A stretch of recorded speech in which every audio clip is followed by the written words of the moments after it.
এই দেশে যা কিছু মহান অর্জন হয়েছে বিএনপির আমলে। কারণ 1971 সালে যে স্বাধীনতা যুদ্ধ হয়েছিল, বাংলাদেশে যে স্বাধীনতা ঘোষণা করা হয়েছিল, সেদিন যিনি ঘোষণা করেছিলেন তিনি আমাদের দলের প্রতিষ্ঠাতা শহীদ প্রেসিডেন্ট জিয়া। আপনি গর্ব করতে পারেন যে একজনের শাসন ব্যবস্থা বাকশাল থেকে তাকে সামনে নিয়ে এসে যে প্রথম যে রাজনৈতিক সংস্কার করা হলো। যুক্তরাষ্ট্রের 1 নম্বর জিম চেইন গোল্ডস জিম এখন আবারও বাংলাদেশে।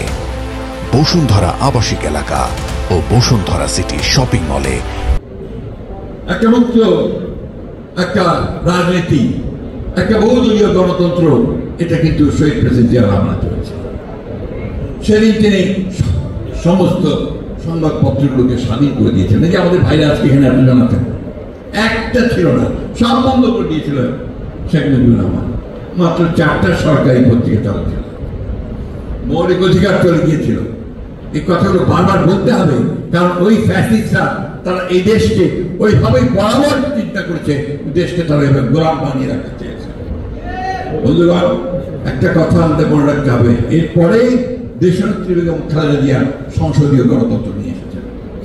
দেশনেত্রী বেগম খালেদা জিয়া আমাদের অনেক আপত্তি সত্ত্বেও শেষ পর্যন্ত জনগণ যেহেতু চায়, আমরা তত্ত্বাবধায়ক সরকারের বিধান চালু করেছিলাম।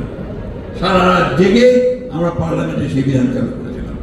কারণ বিএনপি হচ্ছে সেই দল সত্যিকার অর্থেই বাংলাদেশের পরিবর্তন চায়, বাংলাদেশের মানুষের ভাগ্যের পরিবর্তন চায়, বাংলাদেশ একটা কল্যাণমূলক সমৃদ্ধ দেশ হিসাবে মাথা উঁচু করে দাঁড়ানোর মতো দেশ হিসাবে দেখতে চায়।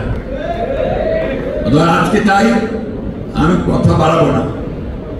আমি আপনাদের অবদান, আপনাদের যে ভাইরা যারা চলে গেছেন তাদের অবদান, যারা আহত হয়েছেন, পঙ্গু হয়েছে, তাদের অবদান আমরা যেন চিরকাল স্মরণ রাখি। আমার খুব দুঃখ হয় যখন দেখি যে আমাদের আহত ভাইয়েরা তারা বলছে যে আমরা কোনো সহযোগিতা পাচ্ছি না। For more updates, follow us on Facebook, subscribe our YouTube channel, get the latest update on www.daily-sun.com.